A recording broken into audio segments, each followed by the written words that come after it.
So here's Tyson. Tyson's doing wonderful, right? Slow down, buddy. Stay. Good boy. It's a camera. Don't eat it. Yeah, so we gotta watch Tyson. That little bit of a stare.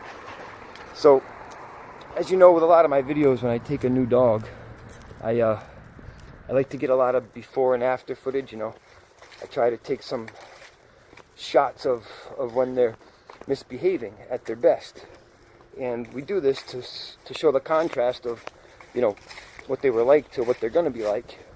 And I try to do that because a lot of times when people meet dogs that, you know, have gone through the ringer and have been rehabbed and have returned to the dog that they were when they came out of their mother, people just don't believe that they ever had any aggression problems, like the slightest bit of aggression problem.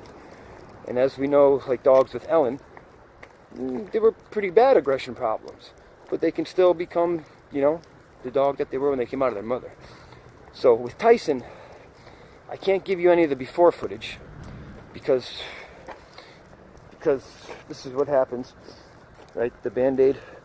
I almost lost the tip of my finger, and I now know why he only got so far with other professionals who have brought him a long way. They've done some wonderful work with him.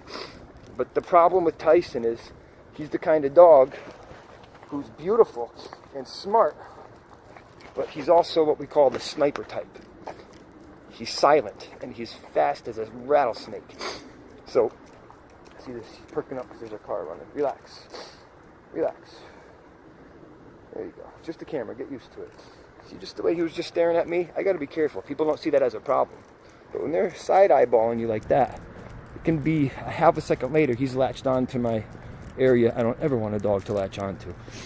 So, it didn't take a lot of footage the first day, or 2 days, whatever it's been, because this is what we've been doing for 2 days. Bonding. And we bond by walking. Not by me telling him how cute he is and loving him with a cute voice. Not by giving him treat for treat for treat. By leading him. Leading him the most primal way he knows. His mother didn't raise him with a basket of treats. So, will I use treats eventually? Yeah, because I do like to use positive reinforcement. But we gotta get to the basics first. So he's smelling something here, getting all excited, right? So we're just gonna stop. And I gotta keep my hands, see where my hand stayed by my pocket? My hand's out over here. He could jump up and grab it. And again, the previous style of training with him was, it's an exceptionally awesome way to train. But teaching him commands like sit, stay, come, paw, roll over, those kind of commands aren't going to help the brain not want to attack, okay? So I know a lot of purely positive trainers aren't a fan of me, and I understand, but I got to stick to the guns of the truth and reality. With training, when you tell them to do something and they don't do it, you just ignore. And then when they do it the right way, that's just a pee break. So if I tell a dog to sit and he doesn't sit, I don't give him a treat, right? But when I tell him to sit and he does sit, I give him a treat. So the theory in training, quote unquote training, is you want them to make their own decision and then you reward them for it. Well, for a dog who bites people, wants to attack other dogs, you can't let them make their own decision, because they might not make the right decision. Well, at least what we think is the right decision. For some dogs, executing another dog is the right decision, because that's what they've learned. So, to me, training is like college, or even just regular school. If I'm in school, but I don't have respect for my authority figures, my teachers, and I don't have common sense, how much am I really going to be able to use what I learn in school, right? So what I do, no prong collars, no e-collars, and in the beginning, no treats. The reward is being content and happy being a dog, right? So when you train them, they make the right decision, you reward it with a treat. Well, that's good for training, but for a dog who's learned to use their mouth to control a situation, whether it be with a human or another dog, you simply have to have the authority to say stop, or you have to have the authority to say no, the authority to say don't do that. You know, a lot of people are purely positive raisers of children, if you will. But I'm sorry, when I'm in the supermarket and I hear people bribing with their children how much they will get so much candy if they stop doing this, I just want to walk up to the kid and gently but firmly grab his arm and say, hey buddy, stop. You know what? He would stop. Because I would say it with caring authority, as I do when I work with dogs. I tell them, don't do that, because if I trip and drop the leash and there's a squirrel across the street, I want to be able to say, don't do that. Don't chase that squirrel, because the dog doesn't know he's going to get creamed by a bus going after the squirrel. So you have to have the authority to say stop, no, don't do that, whatever. All right? So I don't turn them into robots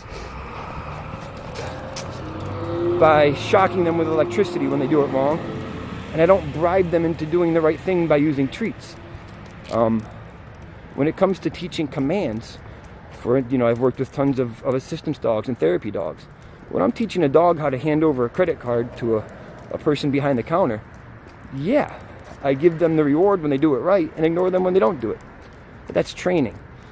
This training, to me, is the establishment of putting a new behavior pattern into place. That's training.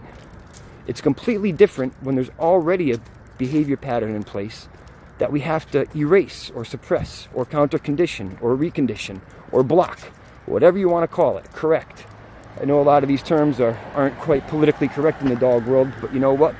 With all due respect to those of you that don't like those words, you're the ones who are killing dogs. Because when you can't stop a biting dog by using treats and you tell the rescue or the family that there's nothing you can do, your dog's just that way, what's going to happen to that dog? Yeah. But with the right information, you can acquire the loving leadership position. And when I say leadership, that doesn't mean we got to flip dogs on their back. That doesn't mean we grab their scruff and shake them and growl the word no. I just want to be able to say, hey, stop. Don't do that. Wouldn't you? Like I tell people all the time, the question isn't how do you stop. I get asked, oh, you're a dog trainer? How do I stop my dog from jumping?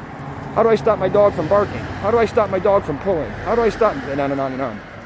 Well, the question isn't how do you stop your dog from doing these things. The question is this. Why doesn't your dog listen to you when you say stop? Let it sink in. Because if you answer that question, I don't care what your behavior problem is. When you say stop, they'll stop.